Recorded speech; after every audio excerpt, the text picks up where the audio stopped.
Presentamos Vertiente de Opinión, un programa producido por el periodista Mario Emilio Pérez.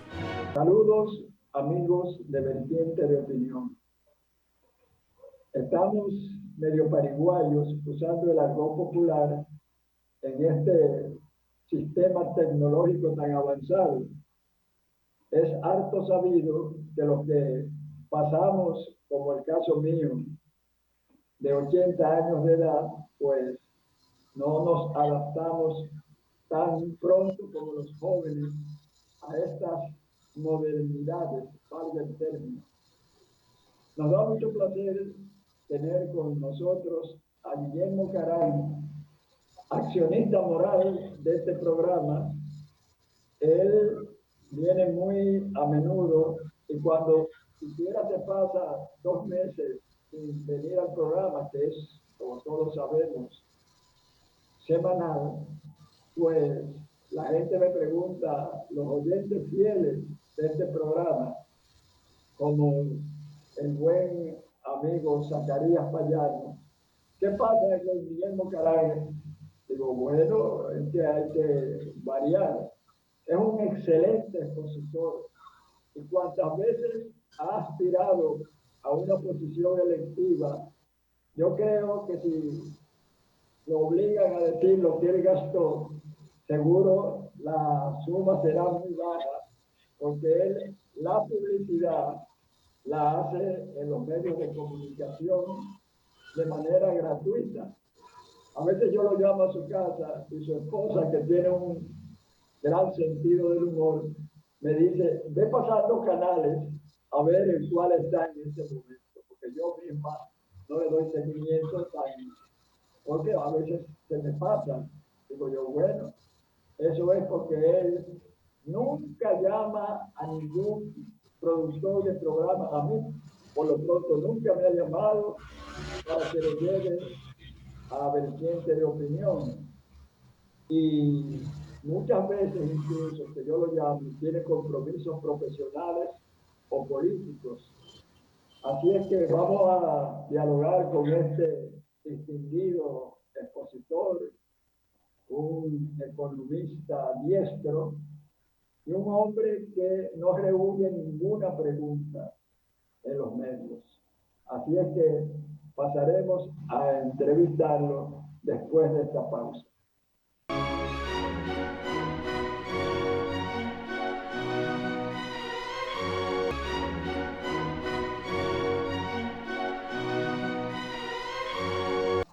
De inmediato vamos a dialogar con este experto, diestro comunicador, sobre un acontecer que todo productor, todo comunicador social que vaya a entrevistar a un hombre enterado como es el ingeniero Guillermo Caray, tiene que hablarle de la panorámica que él con sus conocimientos podría hacer de lo que es la evolución harto conflictiva, yo diría que hasta azarosa a veces, de esta pandemia a nivel universal. Bueno, es una situación muy difícil porque a pesar de los 6 meses tenemos los dominicanos afectados por la pandemia, pero 9 meses el mundo, incluso hay quienes digan que desde noviembre estamos amenazados por esta pandemia y cada día hay nuevos descubrimientos, nuevos anulación de presunciones anteriores y todo eso demuestra que estamos ante un fenómeno que la ciencia todavía no tiene todas las explicaciones necesarias. No me estoy refiriendo a la vacuna, sino a las explicaciones necesarias para el origen, su propagación y por supuesto su curación. Y por supuesto también está dentro de esa sorpresa que el mundo ha tenido con sorpresas que se han reflejado obviamente en la economía.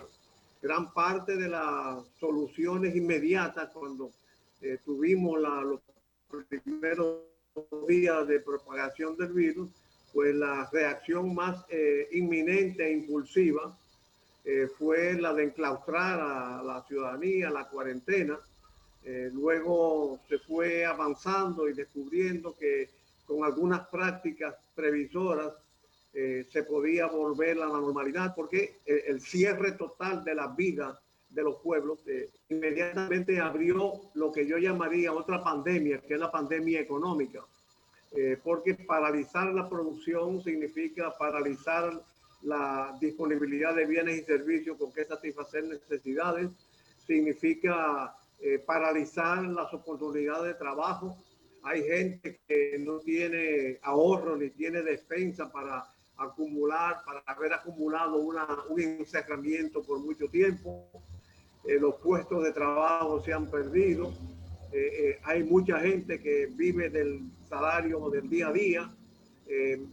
Al perderse los puestos de trabajo, se pierde la capacidad de comprar los bienes y servicios que tú necesitas para satisfacer tus necesidades alimenticias y por ejemplo, de medicamentos, con lo cual fortalece tu sistema inmunológico para enfrentar el virus.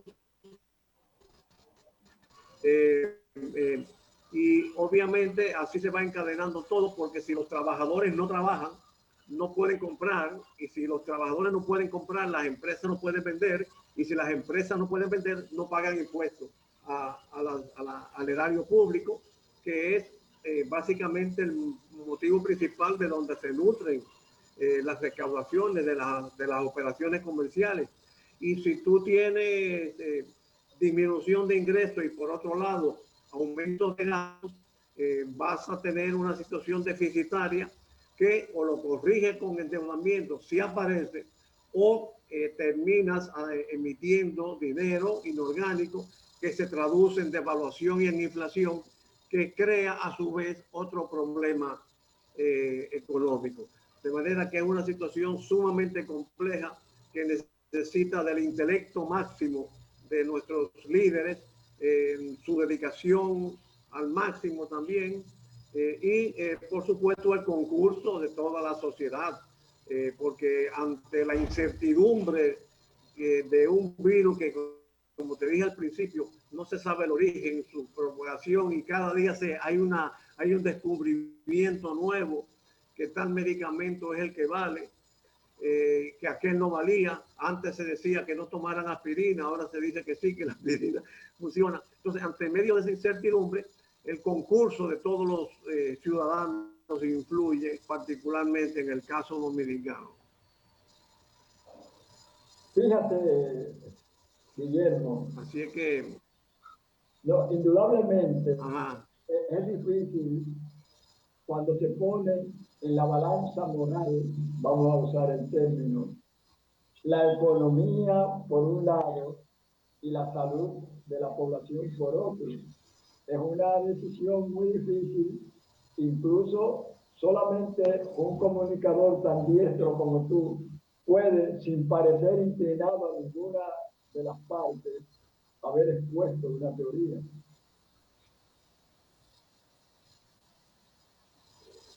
Me refiero al hecho de que ya dijiste pandemia económica y pandemia de la salud. No te inclinaste por ninguna de las yo dos creo opciones. que por eso se impone un reclamo del máximo de la inteligencia, del dilema que hay con relación al atender la pandemia sanitaria. Estamos creando un problema económico, generando una pandemia económica que puede tener efectos por lo menos más permanentes que el caso de la parte sanitaria. Ambos tienen efectos devastadores. Pero yo entiendo que lo importante es tratar de armonizar, y no me parece que esté resultando difícil. Por ejemplo, ya se sabe, porque al principio había una serie de medidas que uno no sabía en qué hacer, que si tocaba cualquier cosa, que no recibía periódicos, en fin. Pero ya se sabe que hay 2 o 3 medidas elementales y básicas que incluso son válidas para cualquier situación sanitaria preventiva. Se sabe que, por ejemplo, conservando el distanciamiento, evitando aglomeraciones, utilizando protecciones elementales como la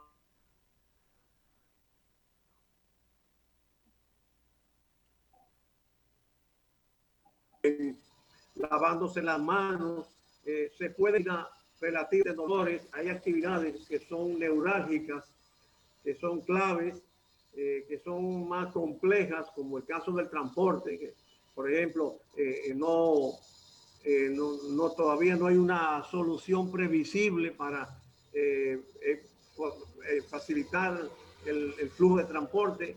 Hay algunas que son imposibles de implementar inmediatamente. Por ejemplo, si se pudiera con un teclado, tú dijiste al principio del programa que ahora la tecnología y nosotros los de 80 años, si se pudiera con un clic mudar todas las empresas cerca de donde viven los trabajadores, mudar los trabajadores cerca de donde viven las empresas, el transporte es un hacinamiento, los barrios. Muchas veces lo que se le pide a los pobladores urbanos, de nuestros barrios urbanos, que hagan, ellos lo están viviendo. Ellos viven hacinados, se les dice mantengan distanciamiento, pero resulta que ellos viven aglomerados, ellos viven sin distanciamiento, y entonces provoca una reacción visible. Aglomere cuando yo vivo aglomerado, cuando yo vivo hacinado. Está también el efecto de demostración, que a mí me parece que en eso ha fallado mucho en la experiencia dominicana. Se pide que no haya aglomeración, que conservan distanciamiento, pero el estamento supremo de la nación, el estamento dirigencial, muchas veces incurren lo exhiben a líderes y a políticos y a gobernantes porque están promoviendo aglomeraciones o que no conservan el distanciamiento, y la gente puede decir, pero si aquellos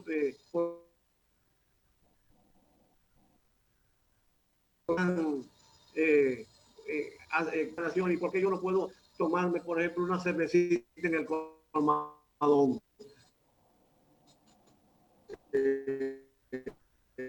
Qué sé yo, me estoy en la respuesta, pero de todos modos estamos ante una situación sumamente difícil, que tenemos que hacer un esfuerzo todos por volver a la normalidad, y eso que conservemos esos a volver a la normalidad. El gobierno que encabeza Luis Abinader y su Partido Revolucionario Moderno tiene escasos días al frente de la cosa pública. Pero si fueras a hacer un análisis claro con los escasos datos que puede proporcionar un gobierno recién nacido, ¿cómo lo harías?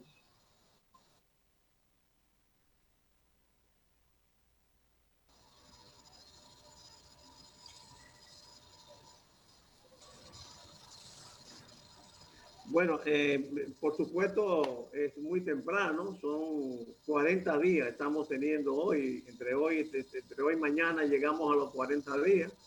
El presidente Roosevelt, en la Gran Depresión de los 30, cuando le pedían resultados, él decía, denme primero los 100 días, y de ahí quedó como, se convirtió en el pionero de ese periodo que se le suele dar a los gobernantes para poder escribir resultados.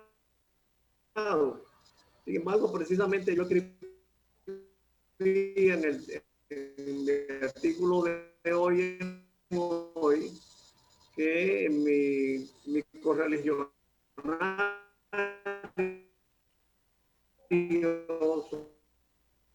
social cristiano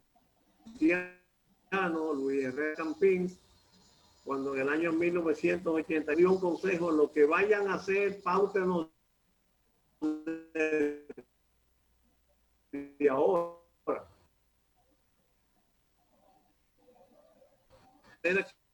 Que uno puede decir que lo que hasta ahora ha hecho en sentido general, ha habido algunas un énfasis desproporcionado, están ejerciendo mucha presión, pero la misma frecuencia y número de nombramientos enerva las bases del partido, porque ¿dónde sale mi decreto? Hay una concentración, una presión muy grande sobre el presidente Abinader de muchos nombramientos que no necesariamente tenían que producirse ahora ni por decreto. Bueno, pero mucha gente quiere su decreto. Creo que ha habido algunas áreas que pudieron evitarse, que despertara un escarceo en la sociedad. Por ejemplo, sobre el tema migratorio, el cual se ha designado una persona muy calificada, pero que tiene una posición sobre el tema migratorio, una posición tan calificada, una persona tan calificada que pudiera haberse ubicado en cualquier otro rol. El tema de los problemas de género con el Código Penal y las banderitas de funcionarios. Yo creo que hay una serie de problemas, de detalles que están en una ciudadanía que está desesperada, que están provocando un escarceo. Pero los mayores escarceos se producen en ciertos aspectos que ya son más fundamentales, como por ejemplo el énfasis que el gobierno le está dando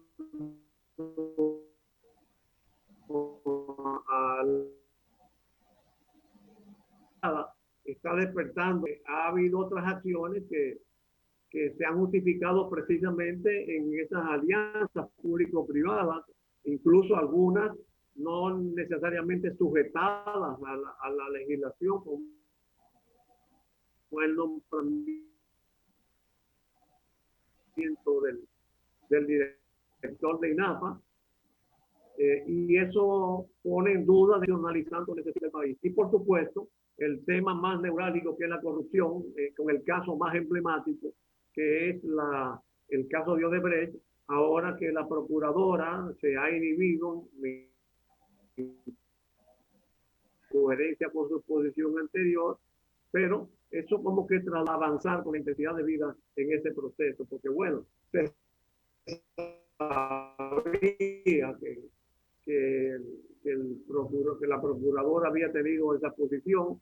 Yo no sé si ella estaba clara de que se iba a inhibir, en cuyo caso debió poner sobre la mesa sus respectivas posiciones. Pero gracias a Dios estamos en una sociedad altamente democratizada, que es bueno que todas estas cosas se digan, como escribió el amigo Melvin Mayor, un artículo recientemente. Hay que decirlo porque tenemos un presidente que, bueno, responde inmediatamente reclamos del pueblo.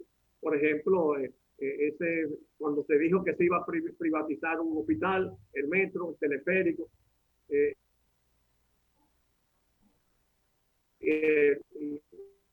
ya salió al frente. De manera que antes de los 100 días, para que el presidente tome las encuestas a evaluar el comportamiento o la gestión del gobierno.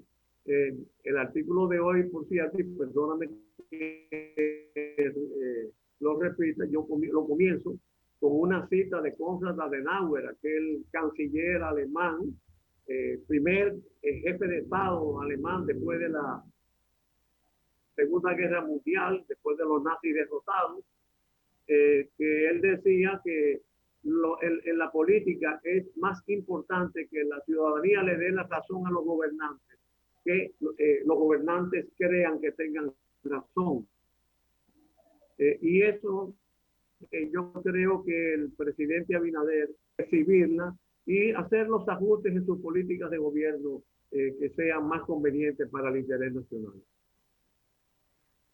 Indudablemente, Guillermo, que hasta ahora un amplio sector de la población nacional ha expresado que está de acuerdo con los primeros pasos del gobierno.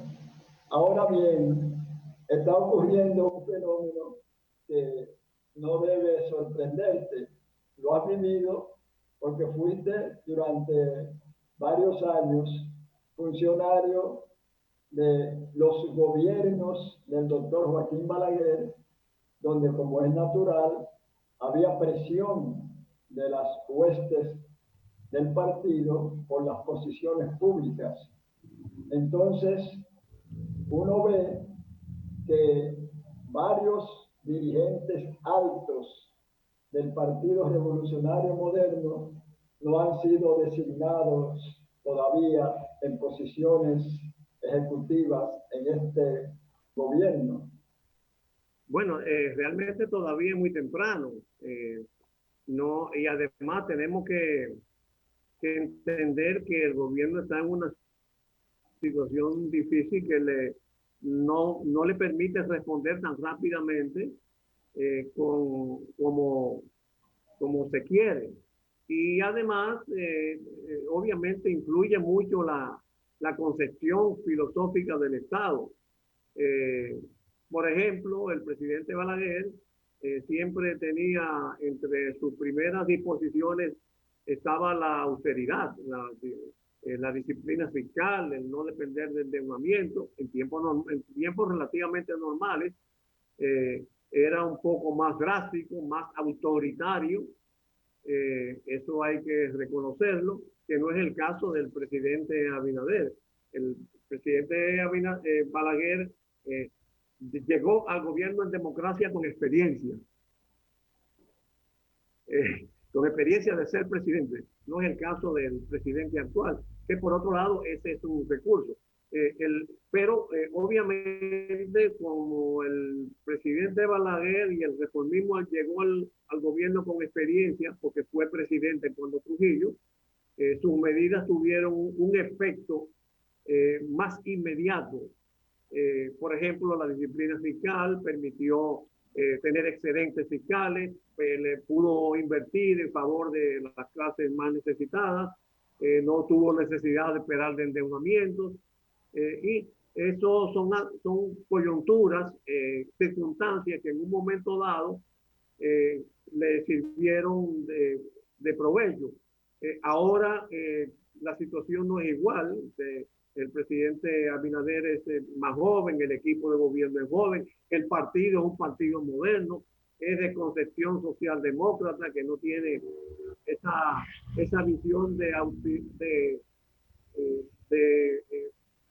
autoritaria y disciplinaria como la tenía el presidente Balaguer, que en cierta forma provino de una dictadura, pero, y eso hace mucho más difícil. Además tenemos una sociedad expectante, una sociedad que apostó demasiado al cambio, que mucha gente se cree que es el protagonista principal del cambio producido y que se siente con derechos de reclamar, incluyendo al propio partido.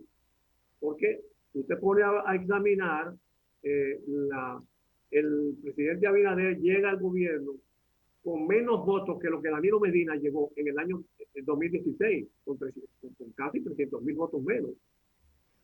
Es decir, y además todo esto hace como afirmar o prever que la legitimidad no está como tan en la mano del partido de gobierno. Entonces, en cierta forma, hay una exigencia, hay un cumplimiento de derechos sin tener la legitimidad necesaria, porque el caso del PLD fue definitivamente aplazante, pero en el contexto general de la proporción con la paz registrada en el padrón electoral no es tan alto como, por ejemplo, sucedió con los gobiernos anteriores del PLD. Entonces, eso hace que el presidente Abinader tenga una necesidad de recurrir al concurso social, a organizaciones de la sociedad, y ojalá y no decaiga, y permíteme aprovechar este momento, que no decaiga las puertas que tocó con los líderes opositores y que se trate de lograr un gran acuerdo político para revestir de plena legitimidad a todo lo que hay que hacer por la normalidad, incluyendo la reactivación económica. Acuérdate que el presidente Abinader hace un par de semanas visitó al partido que no fuera, y eso no se interesa, y eso no tiene de concertación política en los temas los temas que constituyen nudos gordianos para nuestro desenvolvimiento económico. El que sigue tu trayectoria, Guillermo, dice, bueno, parece un permanente rebelde a las autoridades del partido, porque se aparta con frecuencia de las líneas de la institución en la cual es alto dirigente. ¿Tú crees que eso le hace bien al partido o podría ser un factor coadyuvante a su debilitamiento actual? ¿Pero te refieres a cuál partido? ¿Al reformista? Claro, al reformista. Ah, claro. Bueno, es una situación muy difícil y es el mismo razonamiento, y por eso me confundí con la pregunta. Pudiera ser que se me pueda señalar que es mi actitud con los gobiernos, porque en cierta forma yo he sido un crítico de la política fiscal, de la política económica, de los gobiernos del PRD, de los gobiernos del PND. Pero bueno, es un dilema hasta de cierto punto de conciencia. Si yo veo que las cosas no están por el camino correcto y ustedes, los medios, me procuran, pues yo no puedo decirte una cosa por otra, no puedo decirte una mentira, porque entonces me estaría traicionando a mí mismo. Con relación al Partido Reformista, fíjate, yo creo que no hay un partido en la República Dominicana que las circunstancias políticas nacionales le hayan dado tantas oportunidades de rectificar y reorientarse para recuperar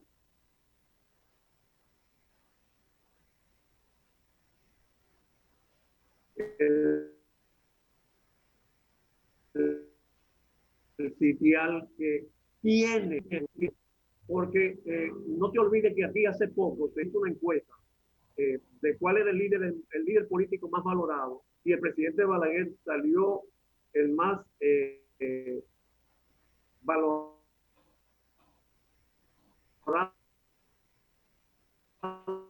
de todos los gobernantes anteriores, de todos los gobernantes que hemos tenido. A cada rato decía yo que fui crítico de Balaguer, pero ahora reconozco tal cosa. Yo tengo personas en mi grupo político que a cada rato me repiten, yo le tiré piedra a Balaguer, en fin, porque las ejecutorias han sido sembradas y por supuesto los gobiernos posteriores han reforzado su imagen, por lo cual yo creo que el Partido Reformista tiene ahora una nueva oportunidad, pero le es muy difícil. Primero, quedó muy golpeado en estas elecciones, que es lo que hay que admitir. que cometimos un gran error. A mi juicio debimos apoyar institucionalmente a Luis Abinader, pero no lo hicimos. Leinano por Fernández.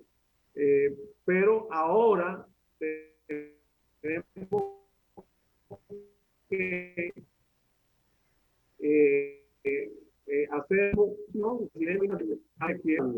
no exigirlo, pero si nosotros podemos ser útiles en determinada acción pública, pues estamos a la disposición. Y todo eso, por supuesto, requiere una actitud de desprendimiento y generosidad por parte del partido, de los, vamos a decir, del titular.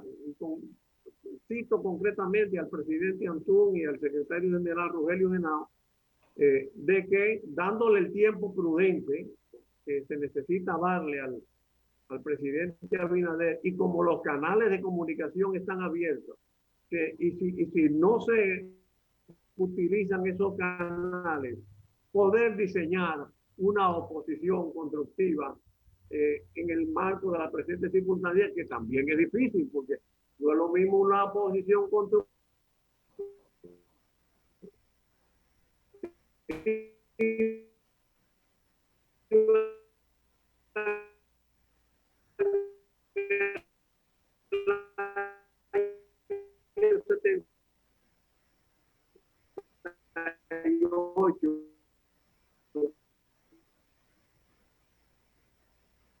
en el año 82, un momento para volver a iniciar su recuperación reformista y balaguerista que está en la sociedad dominicana, porque lo dijo Balaguer en una ocasión, la democracia dominicana es mejor con un partido reformista fuerte. Nosotros somos el único partido que no ha sido, porque lo fue el PRD, lo fue el PRM, el PRM nieto de Juan Bosch, el PLD también. Entonces, detrás de eso hay una concepción política definitiva, un sector de la población, y ese sector que no está en esa línea de descendencia bochista, sea de hijo o de abuelo o de nieto, ese sector está potencialmente encauzable dentro del republicanismo. Bien, este programa se está haciendo gracias a las habilidades técnicas tanto de Elvin Mejía, ese supremo artífice de la televisión nacional, para quien esta no tiene secretos, y de mi parte un técnico que recomiendo a quien quiera que se le asesore o se le ayude en programas parecidos, que es Dauer Hidalgo. Ese hombre ha estado conmigo tratando de que, a pesar de mis 85 años que cumplo mañana, pues él considera que yo rápidamente podría adscribirme a esta tecnología moderna. Volvemos.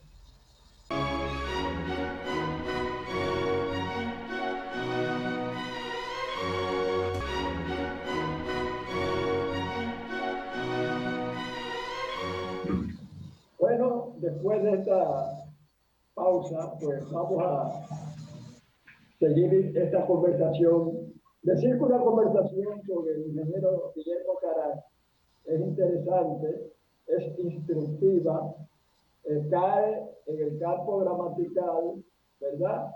De que es algo ya archisabido y que por ende, pues bueno, es redundancia, es pleonasmo decirlo.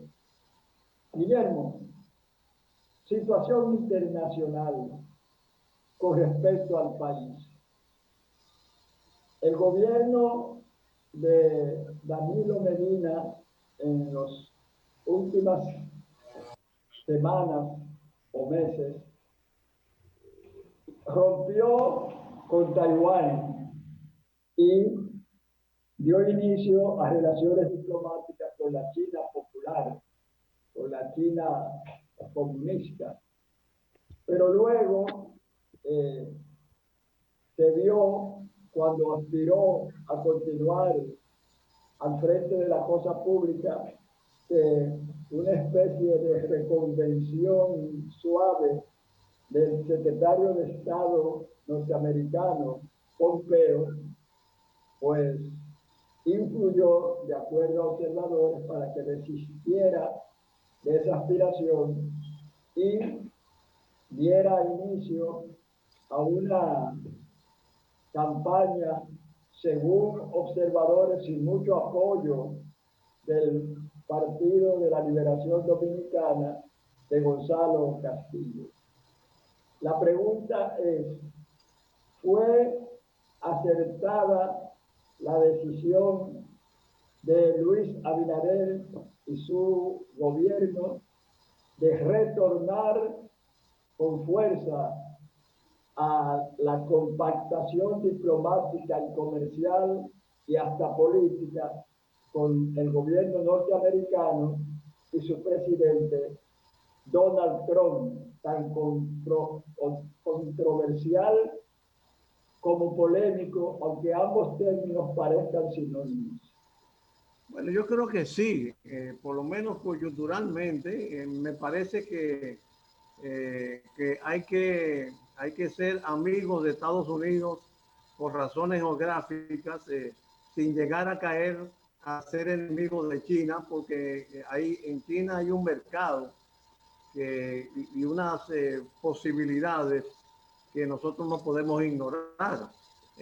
Pero me parece que la vuelta a nuestra geografía es algo que en medio incluso la situación de esta crisis en cierta forma lo justifica mucho más.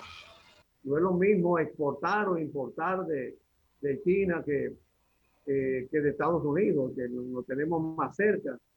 No es lo mismo requiriéndose, por ejemplo, flujos turísticos, que es algo que tenemos que apuntar, no obstante la gran dificultad que tiene del turismo, de volver a la normalidad, pero es más fácil que venga el turismo de nuestra geografía inmediata que de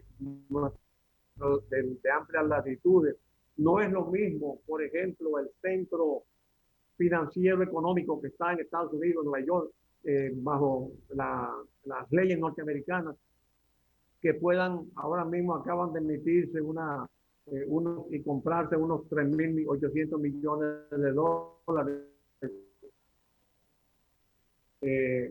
con las cuales ya tenemos canales de comunicación y costumbres de velar, aunque he sido un crítico del endeudamiento, ahora hay que ser como mucho más flexible, porque al fin y al cabo esta pandemia no vino de nosotros, sino vino de afuera, y de afuera tiene que venir los recursos, y no veo otra cosa más rápida que aprovechar el endeudamiento. Claro que ojalá y se conciba como un colchón para hacer algo que se necesita hacer indefectiblemente y que ya no hay tiempo para que hablemos de eso, como una reforma fiscal para volver a la normalidad en las finanzas públicas. Pero una reforma fiscal que no solamente se conciba como equilibrante de las finanzas públicas, sino que fomente la producción, la reactivación de la producción y el empleo. Y también no es lo mismo que, por ejemplo, en Estados Unidos está la sede del Fondo Monetario Internacional, del Banco Interamericano, del Banco Mundial, que son organismos que nosotros tenemos acciones en ellos, y que podemos acudir para asesoramiento, asistencia técnica y financiera. Todavía lo de China está comenzando. Yo no la cortaría, y creo que no puedo hablar a nombre del gobierno, pero a juzgar por las declaraciones del presidente Abinader y del canciller, el fortalecimiento de las relaciones con Estados Unidos no va a significar una disminución y un conflicto con las relaciones con China. Yo creo que hay que ganarse amigos, ganarse enemigos sin perder amigos, pero mantener a los amigos, con lo cual ya estamos acostumbrados, en esta coyuntura resulta especialmente difícil. Muchos analistas del acontecer nacional, aunque suene a frase cliché esta expresión, han dicho que tanto el Partido Revolucionario Dominicano como el Partido Reformista Social Cristiano podrían desaparecer. Pero yo veo que sus dirigentes han apelado a numerosos artilugios, muchos de ellos bastante diestros, para mantener su vigencia y hasta su reconocimiento. ¿Cuál es tu opinión en ese sentido? Bueno, yo creo que son circunstancias distintas. El PRD tiene mucha competencia de lo que puede haber de doctrinario ideológico en el PLD y en el PRM. Como te dije ahorita, uno es hijo del PLD de Bosch y otro es nieto de Bosch. El PRD es nieto, el PRM es nieto de Bosch y el PLD es hijo de Bosch. El caso nuestro, el caso reformista, no tiene esa competencia interna. El caso reformista depende de nosotros mismos. Si nosotros hacemos una capacidad podemos implementar una capacidad para rectificar nuestro comportamiento pasado. Por ejemplo, ya tenemos un presidente que al fin y al cabo es amigo de todos nosotros, pero lo importante es fortalecer la democracia. Y si nos guiamos de que es aquel consejo que ya te cité de Balaguer, de que la democracia dominicana es mejor con un partido reformista fuerte. Nosotros deberíamos fortalecer el partido reformista. Para eso tenemos que hacer una reingeniería interna tan grande como la que el gobierno tiene que hacer para poder cumplir sus funciones esenciales de gobernar para el bien común. Yo creo que hay más condiciones para que el Partido Reformista sobreviva que para que el PRD sobreviva, porque el PRD va a ser arrastrado por el PLD y por el PRM. Y quisiera, le pido a Dios incluso que iluminara las mentes de los principales ejecutivos del partido y que nos aboquemos a diseñar una política dentro de un compás de espera que hay que darle al gobierno del presidente Abinader en función de cómo va la cosa, cómo va administrando la cosa pública y poder hacer una reingeniería de nuestras líneas políticas y de nuestra organización interna. ¿Qué tú opinas de algunos que están opinando como que algunos actos, incluso del gobierno, han ido como debilitando la fuerza de la identidad nacional, sobre todo frente a la penetración haitiana? Que han ido debilitando la identidad nacional. Sí, bueno, yo creo que sí. Yo creo que no es, y eso no es aplicable a este gobierno. Nosotros tenemos años que tenemos una influencia significativa del problema haitiano, una necesidad incluso laboral y comercial de carácter económico.